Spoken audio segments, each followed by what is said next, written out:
Chris entered the room slowly, his eyes drawn immediately to the shelves lined with books that reached from the floor to the ceiling. The air felt different here, almost heavier, as if every page carried a secret waiting to be discovered.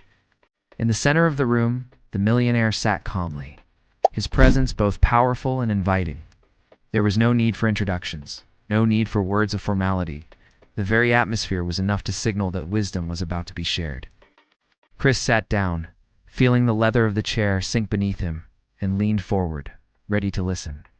The millionaire began speaking, not with numbers or flashy stories, but with a quiet conviction. Education, he said, is the foundation of everything. Not the education that ends with exams and certificates, but the education that continues daily, in silence, in the choices no one sees. True learning is not memorizing facts. It is understanding how to adapt when the world shifts. Chris absorbed the words, realizing that this was the kind of wisdom no classroom had ever offered him. The millionaire spoke of his own beginnings, not from wealth or privilege, but from a hunger to learn beyond what was handed to him. He had spent nights reading when others slept, mornings practicing discipline when others chased comfort. Books had been his mentors, experiences his teachers, failures his examinations. Every mistake had carried a lesson, and every setback had been an investment in his own growth. Chris realized that education was not a stage in life, but a lifelong companion, one that demanded consistency and curiosity. The room seemed to fade away as the millionaire's words painted vivid images. He spoke of opportunities that hide in plain sight, visible only to those who have trained their minds to recognize them. He explained that wealth does not start with money, but with perspective. The poor man sees a problem and walks away. The educated mind sees the same problem and searches for a solution. And in that solution lies the seed of fortune. Chris felt something stir inside him, a shift in the way he saw his own future. The millionaire's eyes sharpened as he continued. He explained the difference between consumption and creation.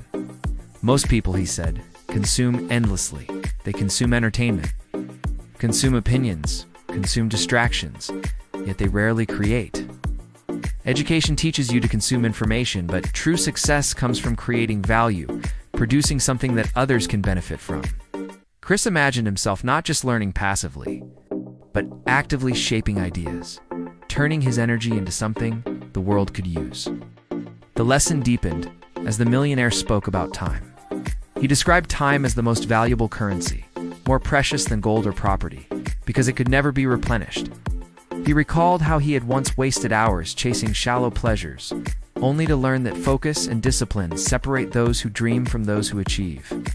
Chris nodded silently, feeling the truth echo within him. Every wasted hour was a missed investment in his own education. The millionaire leaned back, his voice steady but firm. He spoke of mentors, not only people, but books, experiences, and even failures that shape character. Every successful person, he explained, builds a library of lessons learned the hard way. Education is not just gathering knowledge, but applying it, testing it, refining it.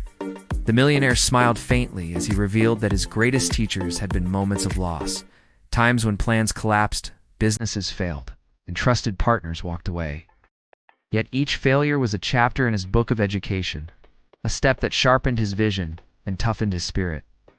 Chris felt his heart quicken as the words sank in. He realized that education was not something to be finished, but something to be lived. It was not about waiting for the right time, but about acting now, building skills, reading relentlessly, practicing discipline, and embracing discomfort. The millionaire's tone grew softer, almost like a whisper, but every word landed with weight. Wealth, he said, is simply the reflection of how much value you bring to others. Money is the result, but the real prize is growth, the sharpening of the mind, the broadening of perspective, the strength of character forged through constant learning. The room grew quiet. Chris looked around once more at the endless shelves of books, realizing that each one was a doorway to a new way of thinking. He thought of his own life, of the times he had chased shortcuts, avoided difficulties, and chosen comfort over challenge. Sitting here, he understood that success is not hidden in luck or talent, but in daily education, the education of choices, habits, and persistence. The millionaire closed his eyes briefly, as if allowing Chris to reflect. Then he said something that would stay with him forever. Every person is given the same hours in a day, but only those who educate themselves to use those hours wisely will rise above. Chris felt the weight of that truth press into his mind. The conversation was more than advice. It was a mirror reflecting his potential, a call to step into a greater version of himself. The fire inside him grew stronger. He saw his future not as something distant, but as something he could begin building now, step by step, choice by choice. The millionaire's words had turned his doubts into clarity, his hesitation into resolve. Chris knew he would never see education the same way again. It was no longer about grades or diplomas, but about transformation. As the scene drew to its close, Chris stood, thanking the millionaire silently with his eyes. He felt taller, not in body but in spirit, as if his mind had expanded and his path had sharpened. He walked out of the room carrying not just lessons, but a vision, a fire, and the certainty that he had been given a gift that could not be measured in money. He understood now that the greatest wealth begins in the mind, and the greatest education is the one that never ends. And so, the chapter closes here. Thank you for watching this journey. If these words inspired you, help us reach 1,000 views, subscribe to the channel, and walk with us on the path of growth and success.